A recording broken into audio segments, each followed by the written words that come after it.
எனக்கு பிரியமானவர்களே, வேதத்தில் நீங்க வாசித்து பார்க்கும்போது தேவனுடைய அன்பு ஒரு ஆச்சரியமான அன்பு என்பதை நீங்கள் அறிந்து கொள்ளலாம்.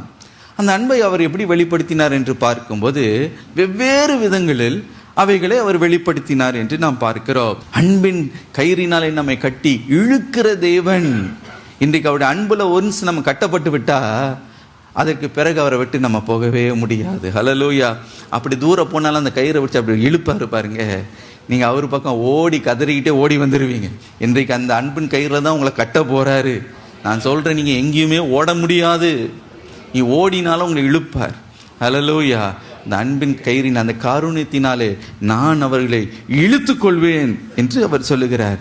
ஆகவே நாம் ஒருவரும் கெட்டு போக போவதில்லை. அவருடைய பெரிய பலத்த கரத்திலிருந்து நாம் யாரும் வழி விலகி சென்று விடவே முடியாது. ஹல்லேலூயா.